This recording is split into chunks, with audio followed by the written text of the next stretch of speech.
He thought it was just another ride home, another quiet moment in his busy life as a CEO. But the second he closed the car door, a voice cut through the silence. A young black girl's voice. Her words weren't shy, weren't timid. She looked him straight in the eye and told him to shut up. Shock froze him, anger bubbled, but what he discovered next was nothing he could have imagined. Because behind those words was a truth so raw, so painful, it would leave him questioning everything he thought he knew. Why would a child speak with such defiance? And what secret was she protecting? Daniel Carter was a man who had everything, or at least that's what the world saw.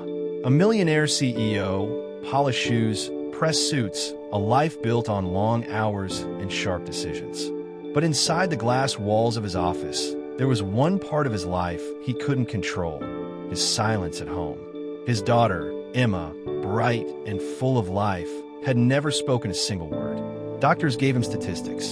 Therapists offered hope. Still, the house remained quiet. So when the weekend came, Daniel traded boardrooms for long drives, hoping fresh air and open roads might heal what money couldn't. He never imagined that one of those drives would collide with a truth so powerful it would shatter everything he thought he knew about the world and about himself. The car rolled smoothly down the quiet suburban street, Daniel's hands steady on the wheel. Emma sat in the back, staring out the window, silent as always. He glanced at her in the mirror, wondering, hoping, like he always did, that maybe today she'd surprise him with a word. But instead, it was someone else's voice that shattered the silence. "Shut up." Daniel's head whipped around. The words were sharp, cutting through the air like a blade. It wasn't Emma. It was a little girl, no older than his daughter, sitting on the curb with a torn backpack at her feet.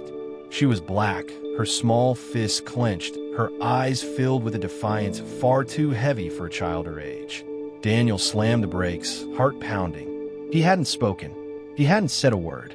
But the girl's glare was fixed on him, daring him to move, daring him to prove her right.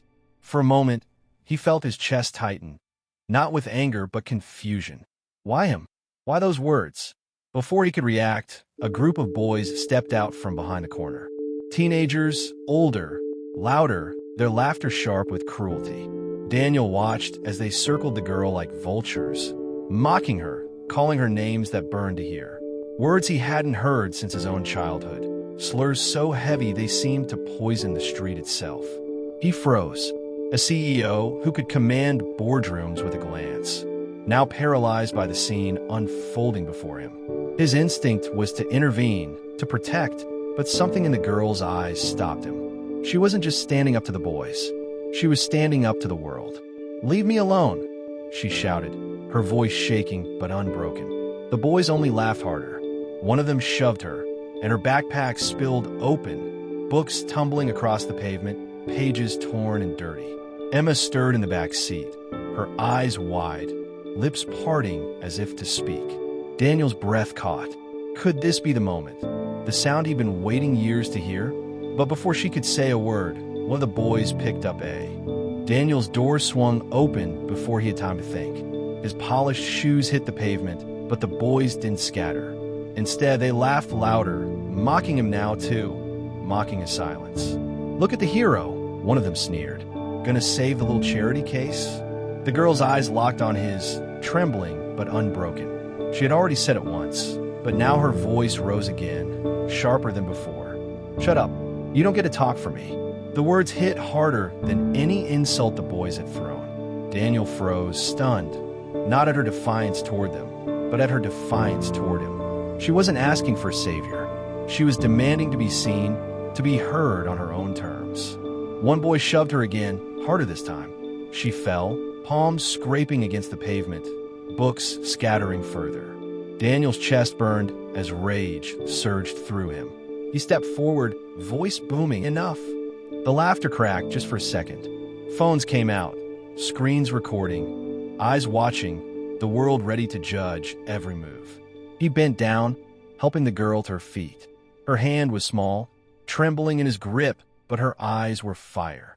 For a moment, time seemed to stop, the silence so thick he could hear Emma's sharp breath behind him.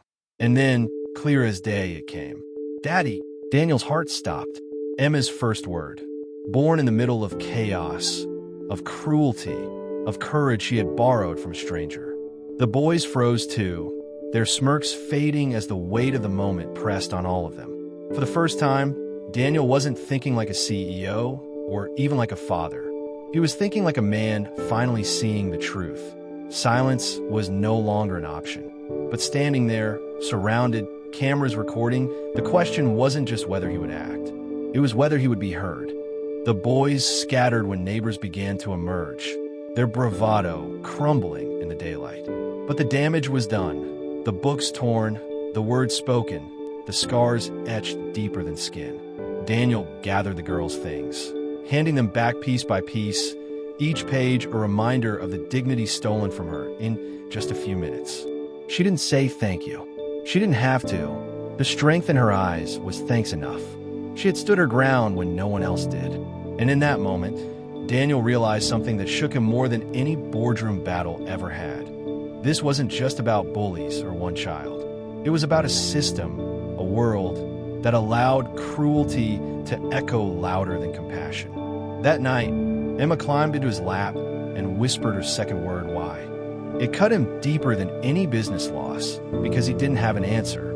Why should a child have to defend her humanity? Why should her skin invite hate before she even had the chance to dream? Daniel knew then that his wealth, his status, meant nothing if he stayed silent. The little girl's voice had given Emma hers, and in return, he owed them both his. This story isn't just Daniel's. It's a mirror reflecting a reality lived by countless children who are told, in 1,000 different ways, that they don't matter. But they do. Their voices matter. Their lives matter. The question now isn't whether Daniel will speak up. It's whether we will. How many more children have to scream just to be heard? And when the next voice rises, will we be silent? Or will we finally listen?